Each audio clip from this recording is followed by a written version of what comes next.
दोस्तों को मेरा सलाम पहुँचे। मैं हूँ वाहिद नसीम, आप देख रहे हैं फोर्थ व्यू। और आज फिर कुछ दूर दराज की बात, कुछ बहुत राज की बात। जी हाँ, आज हम उन राज की बातों पर गुफ्तगू करने के लिए मौजूद हैं जिन्हें मेरे ख़्याल से तमाम दुनिया में अलग अलग इशारों, अलग अलग संकेतों से समझाने की कोशिश की जा रही है। खुल के पूरी दुनिया में कोई बोलने के लिए तैयार नहीं है। हालात शायद पूरी दुनिया के ऐसे बना दिए गए हैं जिसमें किसी के पास इतनी हिम्मत बका नहीं रही कि वो खुलकर किसी भी कॉन्स्पिरेंसी को, किसी भी थ्योरी को और किसी भी साजिश को लोगों के सामने बयान कर सके। चूँकि पूरी दुनिया में आप देख रहे हैं पेंडेमिक है, कोविड-19 है, पुलिस टेरर है, मिलिट्री टेरर है, अनस्टेबिलिटी है, रोज़गारों की दिक्कतें पैदा हो चुकी हैं, खाने और भुखमरी की सूरत हाल पूरी दुनिया में आ गई है। और एक मैगज़ीन ने बहुत पहले, जब ये पेंडेमिक शुरू हुआ था, एक टाइटल बनाया था और उस पर एक कार्टून भी छापा था जिसमें वाज़ेह कर दिया गया था, एवरीथिंग अंडर कंट्रोल। तो आज अगर दोस्तों हम पूरी दुनिया पर नज़र डालते हैं तो हमें साफ तौर पर दिखाई देता है कि सब कुछ कंट्रोल में है। इस वक्त पूरी दुनिया का जो आम जनमानस है, आम इंसान है, वो अपनी मर्ज़ी से सांस भी नहीं ले सकता, अपनी मर्ज़ी से हिल भी नहीं सकता। आपको आपके घरों में दबोच लिया जाता है, सड़कों पर चलते हुए डंडे फटकार कर आपसे पूछा जाता है आप क्यों जा रहे हो, कहाँ जा रहे हो, कितने लोगों को जाना चाहिए, किस स्पीड से जाना चाहिए, कितनी देर में घर लौट जाना चाहिए। यानी कि आपकी एक एक सांस पर कब्जा कर लिया गया है और ये तमाम दुनिया के इंसानों पर हो रहा है। और आज सूरत हाल ये हो गई है कि इंसान इतना आज़ाद बिल्कुल नहीं रहा है कि अब वो अपनी मर्ज़ी से कोई एहतजाज कर सके, कोई मूवमेंट ला सके, कोई आंदोलन खड़ा कर सके, क्योंकि सूरत हाल लगातार बदलते जा रहे हैं। याद है मुझे वो मैगज़ीन का कवर जिस पर एक इंसान के गले में रस्सी बांधी गई और एक हाथ जो है वो सिर्फ ऊपर से दिखा रहा था और उस पर टाइटल बनाया गया था एवरीथिंग अंडर कंट्रोल। आज वो पूरी तरह से अंडर कंट्रोल हमको नज़र आता है। आखिर क्या ज़रूरत है ये एवरीथिंग अंडर कंट्रोल की? देखिए दोस्तों, मैं एक चीज़ आपको बताता चलूँ।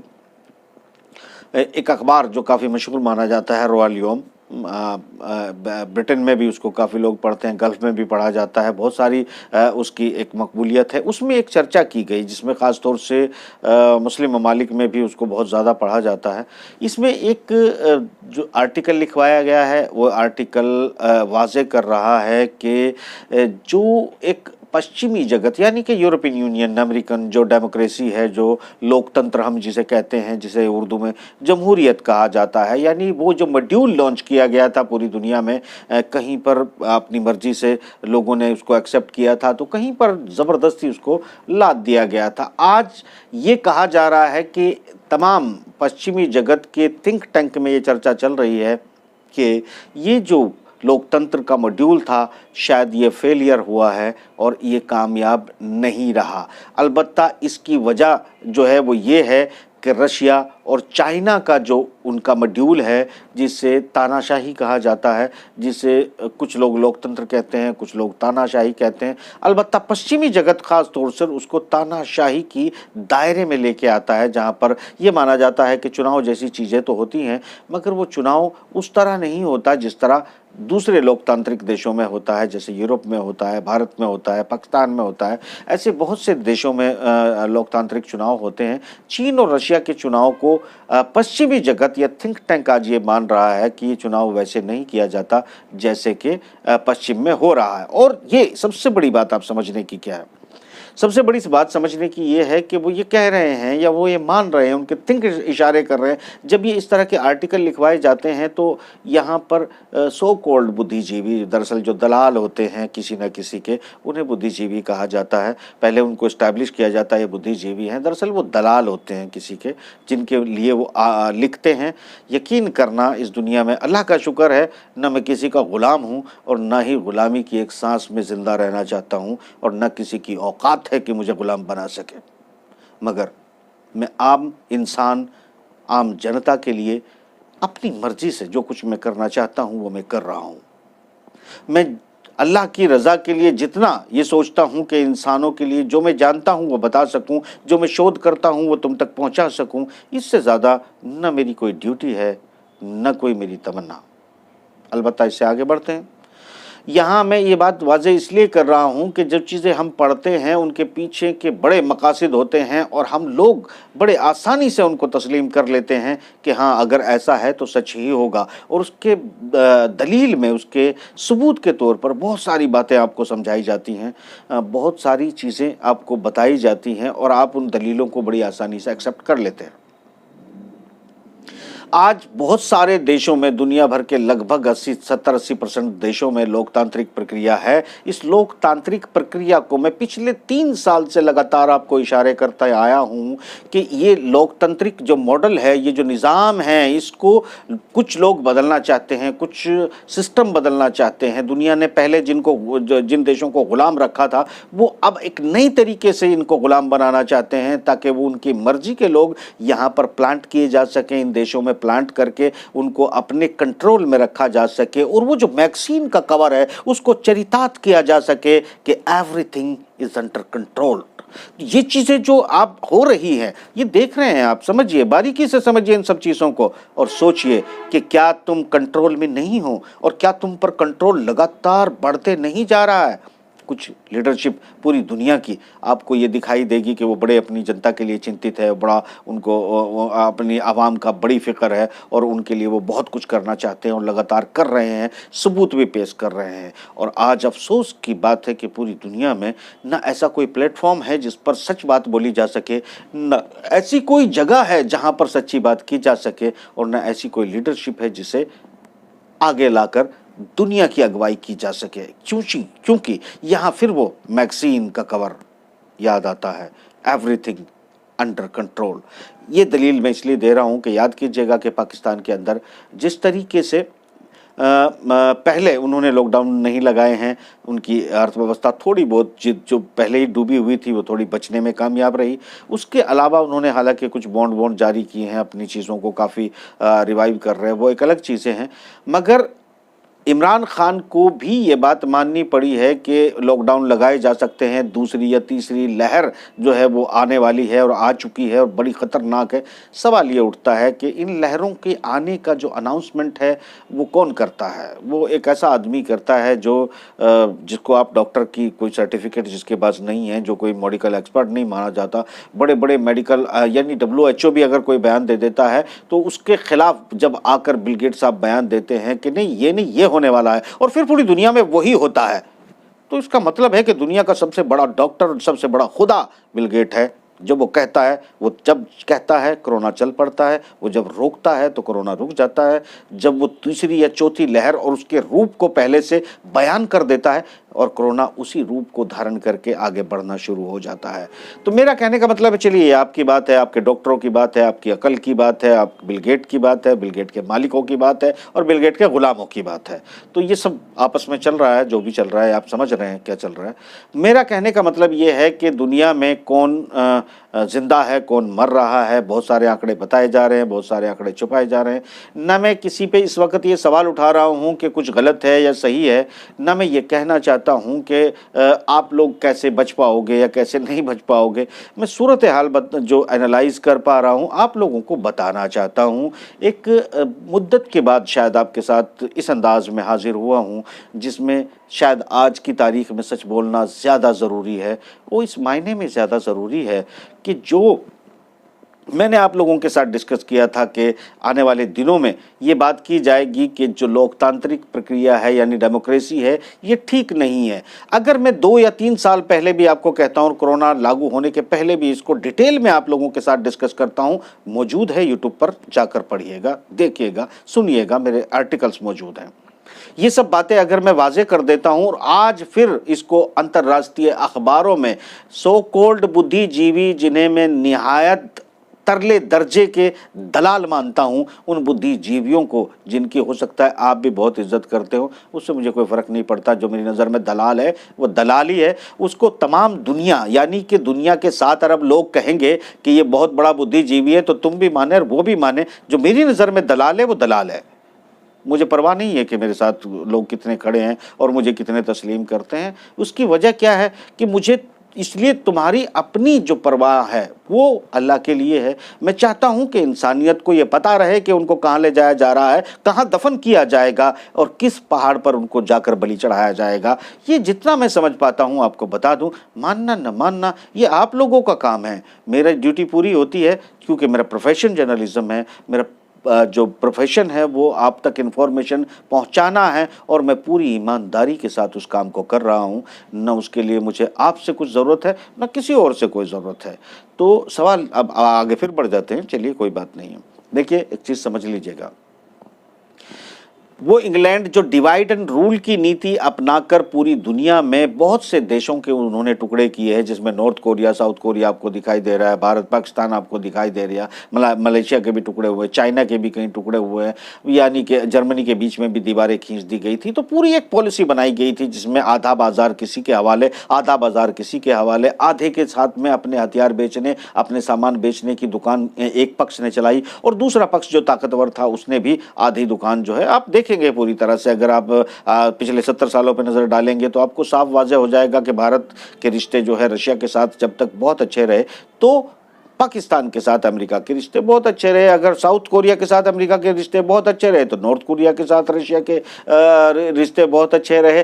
तो ये अगर आप जर्मनी में भी जाएंगे तो बर्लिन की दीवार के इस पार रशिया के बहुत अच्छे ताल्लुकात और सब कुछ चल रहा था, दूसरी तरफ अमेरिका ब्रिटेन का सब कुछ चल रहा था। इसी तरीके से तमाम उन देशों को आप एक नज़र डालिए जो तमाम दुनिया के इन्होंने टुकड़े किए थे और टुकड़े अपने कारोबार रोजगार को बनाने के लिए किए थे, जिसमें आधे को रशिया बेचता था, आधे को अमेरिका ब्रिटेन बेचते थे और इन तमाम दुनिया को इन्होंने लोकतंत्र के नाम पर पूरी तरह बाजार बना दिया और यहाँ अराजकता के हवाले कर दिया। उन तमाम चीज़ों को कुछ देश डेवलप हो पाए, कुछ जो है अनडेवलप रह गए और इस तरह की बुद्धि को डेवलप करने में भी नाकाम रहे जो इनकी चालों को समझ सके। और इस तरह के साहित्य को लिखने के लिए भी दुनिया को बाज रखा गया कि असलियत इनकी खोलकर कोई सामने न रख दे, क्योंकि ये बात कोई भी नज़र नहीं डालेगा। कभी भी देखिएगा आप, एक पक्ष आज की तारीख में अगर हम भारत की सूरत हाल को देखते हैं और पाकिस्तान की सूरत हाल को देखते हैं तो आपको साफ तौर पर नज़र आना शुरू हो जाएगा। जिस तरीके से हमारी डिप्लोमेसी अमेरिका की तरफ जा रही है तो पाकिस्तान की रशिया की तरफ जा रही है।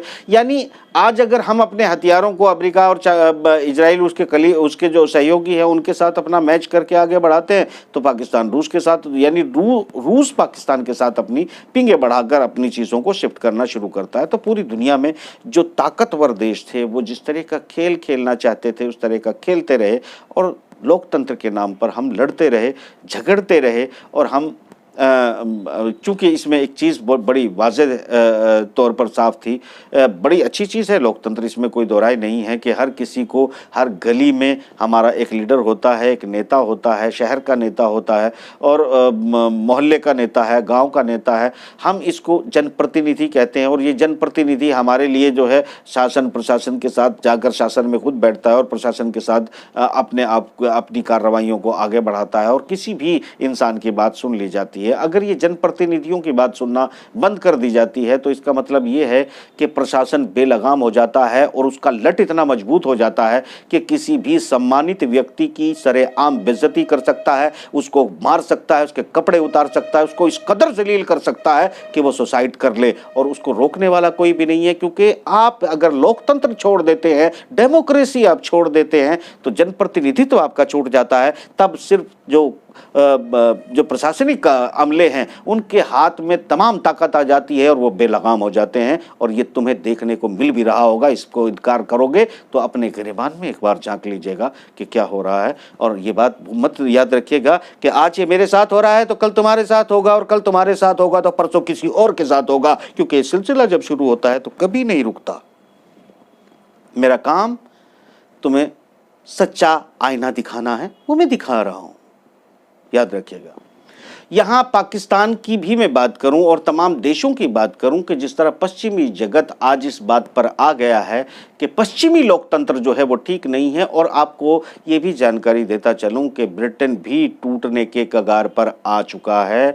ब्रेक्जिट के बाद जिस तरह आयरलैंड, जिस तरीके से ब्रसेल्स और जिस तरीके से स्कॉटलैंड में आवाज़ें उठना शुरू हो गई हैं, वो चाहते हैं कि स्कॉटलैंड अपने लोगों के साथ रहे, ब्रसेल्स में लोग चाहते हैं कि वो अपने लोगों के साथ रहे, और ब्रसेल्स के अलावा अगर हम देखते हैं आयरलैंड के वो अपनी कैटेगरी में अपने लोगों के साथ रहें। तो ये जो सूरत हाल इस वक्त चली है ये बड़ी ही महत्वपूर्ण है। आप ज़रा इन खबरों पर भी नज़र डालें, सिर्फ जो है लोगों के बहकावे में ना आएँ और फालतू के डब्बे मत देखें, चूँकि तुमको तबाही की तरफ ले आए हैं, तबाह करके छोड़ेंगे। अगर तुमने ये डब्बे नहीं छोड़े तो ये तुम याद रखना, लिख लेना मेरी बात को, ये डब्बे जो तुम देखते हो ये निहायत झूठ के पुलंदे हैं, ये तुमको बर्बाद कर देंगे, तबाह कर देंगे।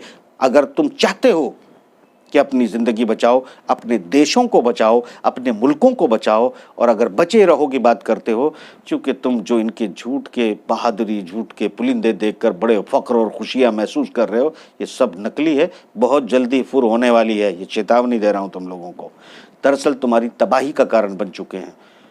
माफ़ कीजिएगा, तुम छोड़ो ना छोड़ो वो तुम्हारी मर्ज़ी है। मेरा मशवरा ये है कि अगर बचना चाहते हो, अगर तुम अपने आप को और अपनी नस्लों को बचाना चाहते हो तो तुम्हारे लिए ज़रूरी है। तुम ऐसा नहीं कर पाओगे, उतनी हिम्मत तुम में होती तो दुनिया में 2 या 4 लोग मिलकर पूरी मानवता के गले में एक रस्सी डालकर ऐसे पकड़कर ये नहीं कहते एवरीथिंग अंडर कंट्रोल।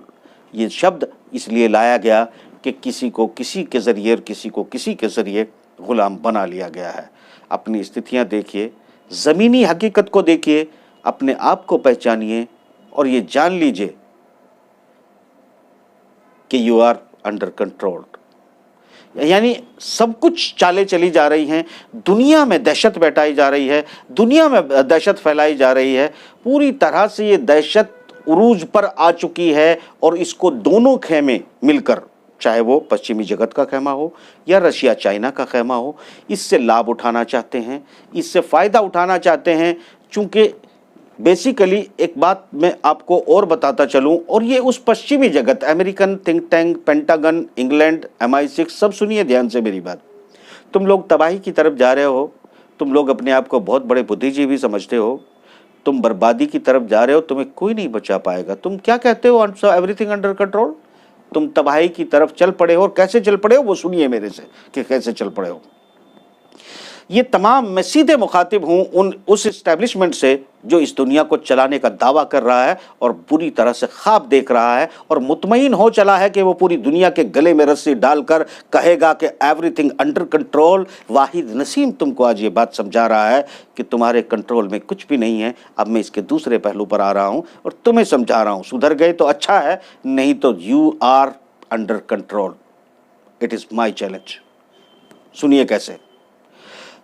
बेसिकली पश्चिमी जगत ने एशिया, अफ्रीका और तमाम उन मुल्कों पर जिनको ये बर्तरी हासिल कर चुके थे, उनके लिए सबसे पहले एक एनवायरनमेंट का शगुफा छोड़ना शुरू किया। एनवायरनमेंट के जो शगुफा था उस पर जो है इन्होंने पूरी स्कीमें बनाई, जिसमें कार्बन कटिंग की बातें की गई, बहुत सारी बातें की गई। उसमें भारत और चाइना ने अच्छा खासा लाभ कमा लिया। हमने बहुत सारी कार्बन कटिंग की, यानी जिसके ज़रिए तुम दुनिया को लूटना चाहते थे, भारत, चाइना और एशिया को लूटना चाहते थे, तुम वापस लूटना शुरू हो गए। इसलिए तुमने पेरिस समझौते से भागना मुनासिब समझा, इसलिए तुमने बैकआउट करना मुनासिब समझा और तुमने चीज़ों को वापस डेमोरलाइज किया, तोड़ा, बखेर दिया। सफल नहीं हो पाए, क्योंकि उससे पहले तुमने इसके 2 पहलू शुरू किए थे, जिसका नाम पहले दिया था ग्लोबल वार्मिंग। तुमने कहा गर्मी बहुत बढ़ रही है, गर्मी बहुत ज़्यादा बढ़ रही है। उस गर्मी के फार्मूले को एशिया और यूरेशिया ने मिलकर ऐसे डिफीट किया कि तुम फेल हो गए। उसके बाद तुमने शोर मचाया कि सर्दी बहुत हो गई है, तो सर्दी पर वापस लौट आए, वो भी तुमको उल्टा पड़ा। उसके बाद तुमने जो भी एनवायरनमेंट को लेकर चालें चली, उन तमाम चालों में चीन और भारत ने भारी सफलता हासिल की। चीन ने तो इतनी सफलता की कि तुमने, मैं जानता हूँ, जब तुम लोग माफ़ कीजिएगा, मैं संगठन का नाम नहीं ले रहा हूँ, तुम ही संगठन हो, दुनिया तुम ही चलाते हो, तुम्हें सब जानते हैं, मगर तुम ध्यान से सुनो। तुम लोग ये कहते हो कि तुम्हारा कोई भी सोशल मॉड्यूल हो, उसमें ऐसा सोशल एक्टिविटी लेकर आइए जिसमें कम से कम बिजनेस मॉड्यूल मौजूद हो, यानी कि सोशल वर्क। तुम गरीबों की हेल्प करना चाहते हो, उसमें बिजनेस मॉड्यूल होना चाहिए। तुम किसानों की हेल्प करना चाहते हो, उसमें बिजनेस मॉड्यूल होना चाहिए। यानी बिजनेस मॉड्यूल किसके लिए होना चाहिए? जो कंपनियां हैं, जिन कंपनियों के मालिकान के दुनिया के देशों के जो प्रेसिडेंट्स होते हैं, उन कंपनियों के सीईओ की तरह काम करते हैं, उन कंपनियों का मुनाफा होना चाहिए। इस तरह से तुम एनवायरनमेंट के मॉड्यूल बनाते हो, गरीबों की मदद के मॉड्यूल बनाते हो, चाइल्ड एंड वुमेन वेलफेयर्स के मॉड्यूल बनाते हो। ये ठीक है कि बहुत सारे तुमको लोग मिल जाते हैं प्रेजेंटेशन के लिए, एनजीओ बनाकर बड़े बड़े बुद्धिजीवी कहलाने वाले अपने आप को वो तुम्हें मददगार के तौर पर भी मिल जाते हैं, चूँकि वो तुम्हारी चालों को बहुत अच्छे से नहीं समझ पाते। मगर मैं समझता हूँ मेरे बच्चे, बहुत अच्छे से समझता हूँ कि तुम लोग करते क्या हो, तुम्हारी भाषा शैली भी जानता हूँ कि तुम बोलते क्या हो। क्योंकि तुम अगर दोस्तों तुमको मेरी बातें बहुत बुरी लग रही होगी, क्योंकि मैं बड़े गुरूर बड़े तकब्बुर के साथ बोल रहा हूँ, तो नाज़रीन सुनिएगा, जो जो शब्द बोले हैं उनको टैली करिएगा। और जितनी ये जो कंटेंट चल रहे हैं, जितने अब स्कीमें चल रही हैं दुनिया में, इनके पार्टनर देखिएगा, यूकैड, यूसेड, ये वो कंपनियां हैं जिनको अमेरिकी ब्रिटिश खुफिया एजेंसियां चलाती हैं। वो एजेंसियां पूरी तरीके से इन मामलों में शामिल होती है और दुनिया की सरकारों में शामिल होती है, और उनकी पार्टनर बनकर ह्यूमन राइट के नाम पर और इंसानियत के नाम पर और मानवता के नाम पर बैकडोर कितना मुनाफा कमाती है, ये तुम्हें अंदाज़ा भी नहीं है। क्योंकि इस नाम पर कोई विरोध नहीं कर सकता, इस नाम पर कोई, देखिए आज पेंडेमिक अगर कोविड-19 है तो आप समझ सकते हैं कि क्या आप इसका विरोध कर सकते हैं? मैं डॉक्टर नहीं हूं, मैं चाहूंगा भी, अगर मैं कुछ बोलूंगा भी तो मैं विरोध कैसे करूंगा? मेरे पास क्या सर्टिफिकेट होगा, क्या सबूत होगा? कुछ नहीं होगा। यानी कि या मैं जेल जाऊंगा या मुझे मुंह बंद करना पड़ेगा। ये सब चीजें इसी तरीके से उसमें भी होती हैं कि अगर हम गरीबी उन्मूलन की बात कर रहे हैं तो आप जो है कोई कॉन्स्पिरेसी थ्योरी इस पर नहीं ला सकते, चूंकि इस कॉन्स्पिरेसी थ्योरी को अगर मैं डिस्कस करूंगा तो बहुत सारे डॉक्टर, बहुत सारे सरकारें, बहुत सारे मंत्री आकर मेरी थ्योरी को फेल कर देंगे, सबूत के साथ फेल कर देंगे। मगर क्या वो सच्चाई होगी? नहीं होगी, झूठ होगा और कोरा झूठ होगा। चूंकि जहां पर देखिए आज किसान आंदोलन उरूज पर है, ये सिर्फ यहीं पर नहीं है, पूरी दुनिया को अनस्टेबल करने की कवायद शुरू हो गई है। अगर ब्रिटेन, जिसकी मैं बात कर रहा था, कि अगर वो बिखरने की तरफ बढ़ जाता है, आप देख रहे हैं कि अमेरिका के प्रेसिडेंट फिर अपनी पुरानी नीति के चलते, आज जब मैं आपसे बात कर रहा हूं तो ईरान के परमाणु डील को लेकर लगातार मीटिंग चल रही है। आज नहीं तो कल, कल नहीं तो परसों ईरान की डील पर वो वापस लौट जाएंगे। और आपको याद होगा कि जो बाइडेन के बनने से पहले मैंने कहा था कि पॉलिसी, डिप्लोमेसी वापस चेंज होगी, ईरान अमेरिका के साथ आपको जाते हुए नजर आएगा। अलबत्ता ये अलग बात है कि मैंने कहा कि पश्चिमी जगत पूरी तरह चाइना, रशिया की पॉलिसी को एग्जीक्यूट करने की कोशिश कर रहा है। और जिन स्कीमों की फेल होने की मैं बात कर रहा हूं, चाहे वो एनवायरनमेंट से रिलेटेड हो, चाहे वो ह्यूमन राइट के मुताबिक हो, या फिर वो बेसिकली जो सोशल वेलफेयर्स हैं उनकी स्कीमें इन लोगों ने बड़ी बड़ी बनाई, उनको चाइना ने ठग लिया, उनको चाइना ने इस तरह से एनकैश किया कि इनको पता ही नहीं चला। और धीरे धीरे अपनी इंडस्ट्री को इतना डेवलप कर लिया, अपनी प्रोडक्शन को इतना ज़्यादा इंक्रीज कर लिया कि आज चाइना का एफएम जो वापस लौटा है पूरी दुनिया से, मेरे ख्याल से आसियान के देशों में उसने तमाम विजिट की है, अरबी देशों में विजिट की है, 1 to 1 सबके साथ बात की है। और इसमें इम्पोर्टेंट बात ये आई है कि जो अभी तक मुझे खबर मिल रही है वो तमाम ये हैं कि अरब ममालिक को चाइना यह आश्वासन देते हुए, आप लोग हमारे साथ व्यापार करोगे तो आप डॉलर को छोड़ सकते हो, हम लोकल करेंसी में बात कर सकते हैं, दिनार, रियाल, रूबल, येन, आप युआन, आप डिजिटल युआन में भी आप पूरी की पूरी डील कर सकते हैं। आप हमसे सामान लीजिए, हम आपसे तेल लेंगे। तो कुल मिलाकर ये जो दुनिया को मजबूर चाइना कर रहा है इकोनॉमिकली, क्योंकि ये इनकी पूर्ति कर सकता है, तो जो पश्चिमी जगत ने एवरीथिंग अंडर कंट्रोल का रस्सा इंसान के गले में डाला था, चीन ने उसको कट कर दिया है। और अब पूरी तेजी से जो एफएम यानी कि फॉरेन मिनिस्टर ऑफ चाइना अब वापस लौटा है, तो वो सभी देशों के मैंने उनके तासुरात पढ़े हैं और समझे हैं कि क्या कह रहे हैं, मलेशिया क्या कह रहा है, भारत क्या कह रहा है, और भारत को, मलेशिया, पाकिस्तान, इन सब देशों को, आसियान के देशों को चाइना का एफएम क्या कह रहा है। ये अब मैं इंपॉर्टेंट बता दूं कि उसने कहा है कि पूरी तरीके से वो चाइना मानता है कि हमें किसी के आंतरिक मामलों में दखल देने की ज़रूरत नहीं है और हम एक दूसरे के संप्रभुता का सम्मान करें, यही अच्छा होगा। इस बात का मतलब ये होता है कि दुनिया में फूट पड़ेगी, जो बिखराव है वो स्थितियां बढ़ेंगी, क्योंकि छोटे छोटी कंट्रोल सिस्टम शायद डिज़ाइन पश्चिमी जगत ने किया है, मगर पूर्वी जगत भी इसको चाहता है, चूँकि अगर ताकतें कमज़ोर होंगी तो इन लोगों का फ़ायदा होगा और कंट्रोल ये आसानी से दुनिया को कर सकेंगे। गल्फ़ की बात कर रहा हूँ। गल्फ़ के साथ साथ ये बात ये भी कहता है कि गल्फ़ जब के साथ में ये आगे बढ़ेंगे तो इनके व्यापार यानी कि बढ़ जाएंगे, और एशियान के देशों के साथ इनके व्यापार बढ़ जाएंगे। और ये जब व्यापार इनके चाइना के साथ करने लगेंगे तो अमेरिका के साथ जितनी सिचुएशन में आज की तारीख में आपको नज़र आ रही थी चीज़ें, वो गिरती हुई नज़र आ रही है। अमेरिका के खुद के अंदर फूट पूरी तरह पड़ चुकी है।